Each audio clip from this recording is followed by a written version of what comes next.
Do you see that? This was better on the And the PDFs. no, on the proofs that he made before. So we cannot judge if that's the real image of the word or not. That is a real image. That should be the same. Hey, so it's not that and it's not that, but they should be the same. If you want to So 1 to 16. 16. Oh, to 16. Monograph as a project was initiated by Barbara van der Linden more than 4 years ago. Since we only had like exhibition catalogs, the idea was to finally have a monographic book.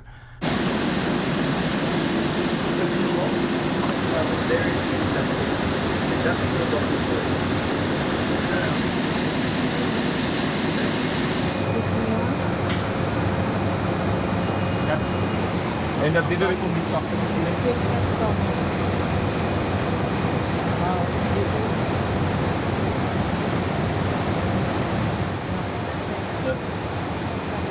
That's velvet. Okay. Okay, so we will sign up on this. Not yet. He's gonna roll that out now.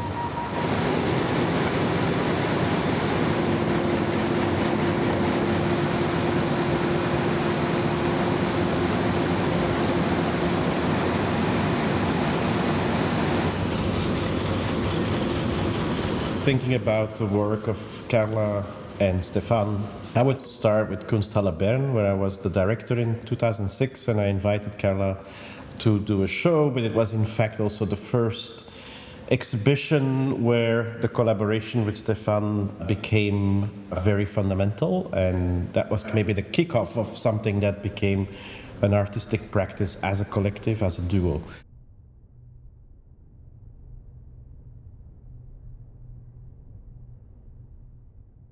Hello, Carla. Hello, Stefan. We are at Dennis. We are at Carla Arocha's house right now. Carla, you studied biology. Was there already an interest in biology and stuff like that as a child, and also in art, or was this something? Was art not present in your youth at all? Art was really very important from the get-go. It's like I just didn't know how people would go about becoming an artist or anything like that. And in the 70s also, there was a lot of pressure in the country. If you would follow a higher education, it would be like either you become a doctor, a lawyer, or an engineer. Mm-hmm. And I thought, it's like, well, maybe I will become a doctor, and then I will fund my life as an artist by being a doctor. Half done. Day job. Okay. And I really believed that I could do that all the way until I moved to the States. When I was at the university studying biology, that I realized that it's like, oh my God, the Art Institute of Chicago, and I was always like passing by and drooling. That's where I want to go. That's where I want to study. For me, like being an artist is not like a thing that is pure expression. I wouldn't know what to do. You don't use the type of abstraction that just like attacks a canvas. It's quite the opposite. It's very premeditated. Yeah. I cannot do that, and I also would not really say that I would be the type that would make a composition. I mean, it always ends up composed, but it's like, but it would never be like an empty composition. The repetition means something. The repetition is really like, I mean, in my eyes, it's very alluring. Actually, you try to give your viewers like this micro and macro view of the object that you're looking at. Which is in a way very scientific again. In a way, yes, but also I would love that actually that during that distance between the macro and the micro, it's like that there is a moment that the person questions oneself. It's like, what in the world are you looking at? Mm-hmm. If you just understand that much, for me, that's fine. Mm-hmm. Yeah. We got the first prints of the book. This is just what they call les bonnes feuilles. So these are the right pages and the right catenas that then will be bound into a book. And these are the 663 pages of Monograph as a project. 3 different papers. How many photographs? More than 500 or 600 photos in the book? Mm-hmm. after we started, it's like it was really very obvious that it had to become a bigger project. Yeah, and I think the silver lining of the COVID period was that we had much more time to delve into the archives, and that it became really clear that that book should be more than a monograph about what we do together, but that it's also encompassing the 10, 15 years of things that you did before and what I did before we met. And that what is interesting when you go through the book is that there are weird affinities and similarities already in the things that we did before we know each other, and that continued through the 20 years. And I hope that this book is only the first part, and that in another 20 years there's another book.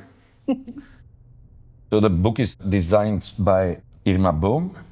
From the first meeting with Irma, she said that the whole idea would be 1 + 1 is 3. So in that idea that there is these two separate careers that then come together in the second half of the book, that it's about the 20 years of working together. Well, that makes a third entity, that it is a work that is like a body of work that we have made together for 20 years now.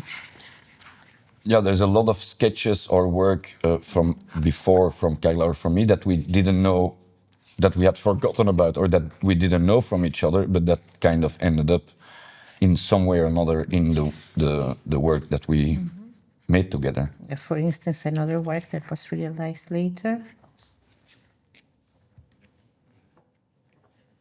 A lot of that work has only been seen when Carla showed them in Chicago in the gallery. So here on this side of the pond, it's not so known.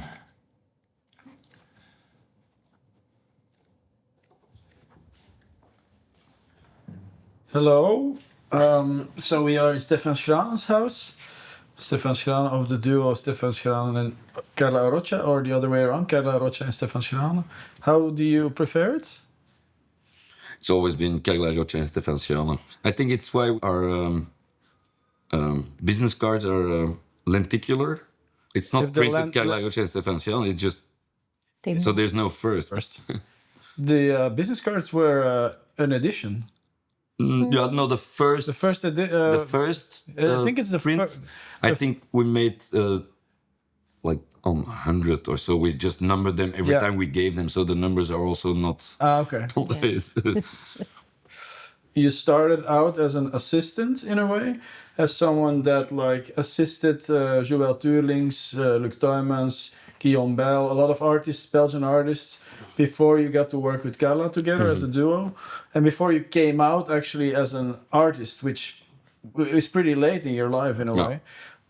When you work as an assistant, would you say that like you have some sort of like influence on what the artist does? You have a creative partnership where you have a certain influence because of your know-how and your technical skills and what else. But there's not a lot of artists that I worked with.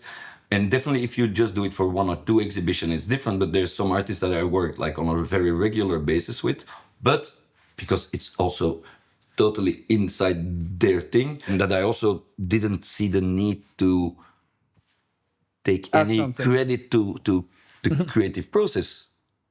Which immediately was different with Carla. I remember when in the period you met each other, you at some point told me something like, the work is becoming more and more something of the both of us together.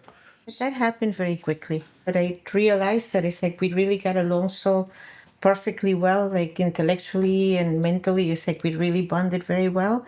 From the get-go, it's like there was a humongous amount of trust as well.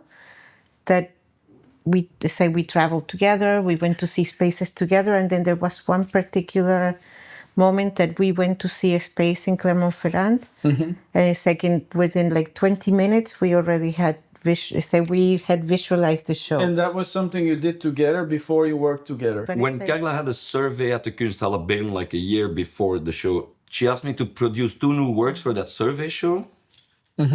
And when we were installing, we kind of did the scenography together. So when we had done the production for that first show, we went to see that space in France, and there it was clear in like 10, 15 minutes that the whole show crystallized in our conversation. For me, it was, we felt that there was like, if you do something big there, you need something there to catch the people, and then they turn around and then they say, this is what we choreograph our shows like, how we create our shows is through seeing the space.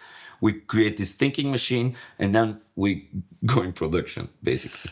And what happened there is that Carla said, even when they were making the catalog, you should put your name on this. And I think that my choice not to do it, although I felt co-ownership, and we're quite adamant about the co-ownership of that show now, was that I was maybe a bit reticent because nobody else had ever asked to be co-owner of a creative process.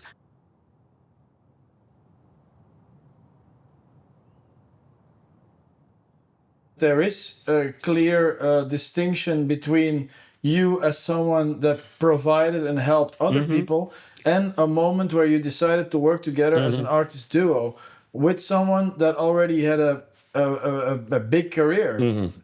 So that changed everything for the two of you.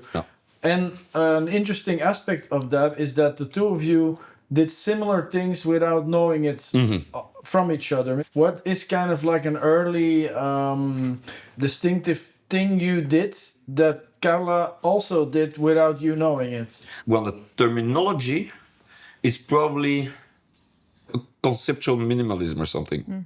Okay. That's the language we speak.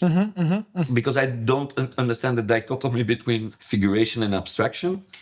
I don't understand that difference. And I'm very interested in where you think it might be figurative or it might be like where you can totally like push that inside out of each other. And I think that's something that you also did. And if you do that with conceptual minimalism, then you get to what we both thought about before we knew each other. Like the box idea is that you have these kind of manuals for how to fold a box.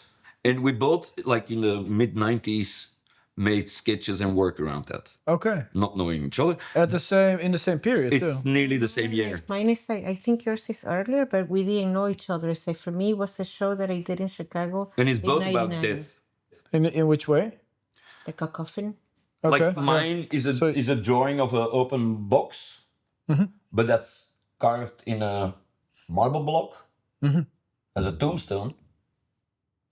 Like because you're boxing, whatever, and your painting is about the same. Well, it is like it signifies the end of a whole life of choice.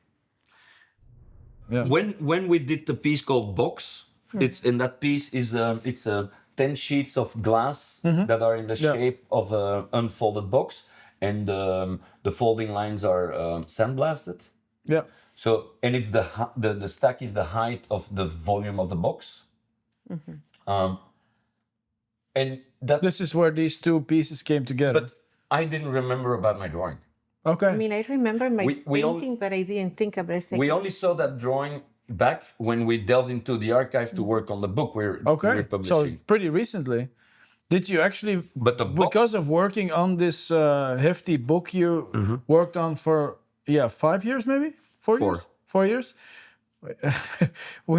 Would you say that like you both discovered a lot of similarities only in these past 4 years? yeah, couple. No, like works that were really from the same time and related topics and related visuals. Right. That is through delving into the archives. Did you know each other for a while before? Yeah, we knew it. Like, It's like and- we've known each other since I arrived here. Since you arrived here almost immediately. So you arrived in 1999. That one. Yeah. And we started to work together in 2025, in 2005. So we knew each other for 5 years. Okay. 5-6 years. This is the first coat, and you let it dry. Yeah, and these transparent colors, you have to put a lot of coats, Yeah, but but you then have it looks like that. But this one is one that covers very well.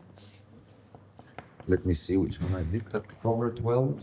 This is 2 layers of fluo, very transparent, and that is just by sliding, and that is not painting, that's just sliding over that rim. And it's doing the trick already.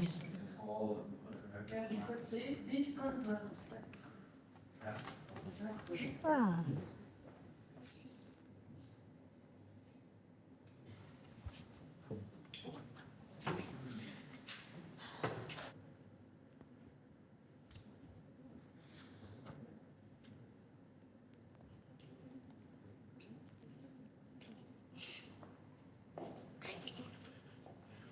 Well, it works, but I mean, it's like it's a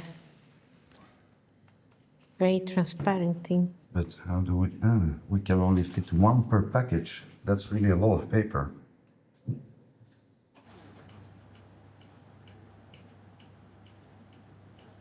This would be these panels that we're painting. And so when you're gonna see it, you're gonna obviously see a lot of these panels on the side from the inside. So you're like all these little ones. Fun, but I think that some of them should have even 3 cover and some of them should have like 2. To do clusters. Yeah. The veil works are these wonderful hanging installations, sometimes from roofs, sometimes from beams, sometimes against walls, sometimes in the middle of a space. But what is very interesting in the veil works is that in a certain way, they are so thin that they don't really occupy space. They disrupt space because they kind of like divide spaces.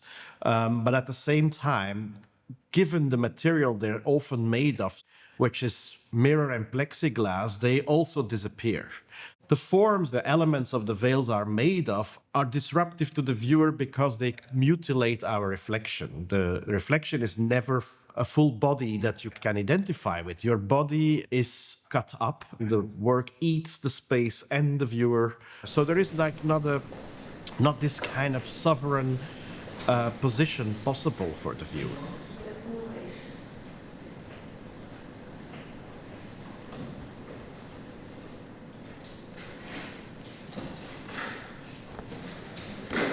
Now the mirror it is a very luring material, so it's like it always like whatever question, whatever, it's already like confronting the viewer. It's like the viewer should be, not confronted, but it's like somehow addressed, like you have a conversation with yourself.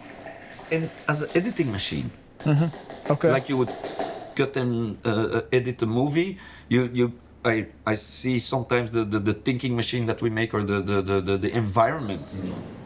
Like what happens with all these works together, and depending on where you stand and how you choreograph your viewer as a cinematic experience in a certain way, with that, although there's nothing moving besides the viewer. I think that has a relation to some ways that cinema operates.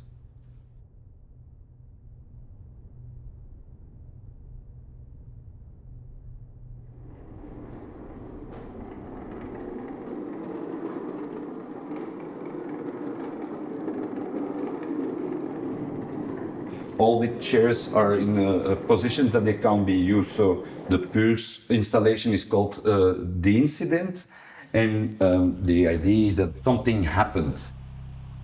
You don't know if it's people that just threw their old furniture out or if there was a picnic gone wrong. And so what is beautiful in the Pulse thing is that through all the seasons, it constantly adapts and changes to its surrounding.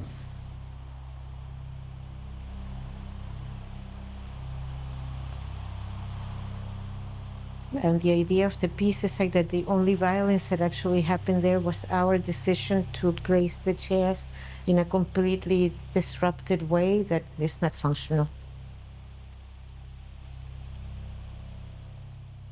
Although they kind of like go for a very formal cleanness, I think the way the work works or operates or does something in an environment is disruptive. And I think that's a very important element, this kind of like contradiction or maybe paradox. And that's coming back to the deceiving aspect, the paradox that something looks controlled, looks affirmative, looks understandable, looks as we know it. But in fact, all of a sudden, we also realize that it destabilizes us. And that's, I think, like a core element in their work. do you still work separate, and does everything end up being in collaboration in the end? Artistically, we don't have separate practices. Because I remember a specific thing I remember now is during COVID, when we could all see each other a lot less. You started a surprising series of pencil drawings, which were also repetitive again. They were also of repetitive patterns, stuff you saw on your daily walks at that time. Is this something that ends up in the duo practice? Yeah. Yeah, of course. And The we, co-signed. when we say, Co-signed. because also Because, sorry. when we are working together on images like that, as I say, like the drawings that I work on or the drawings that you work on, it's like we most of the times really send images Of to each stages. other. We don't okay. really Back and talk forth. about these things. Yeah. Oh no, It's so you true as a mist. text them to each other. Already, like the years before, a lot of the drawings were maybe done by hand, physically by Carla, but they were discussed. What I think is also where the co-authorship comes is in the. If we gonna use these in an exhibition, It's a they're gonna be conceptualized, or they will, and by the decision to show them, it's a co-authorship.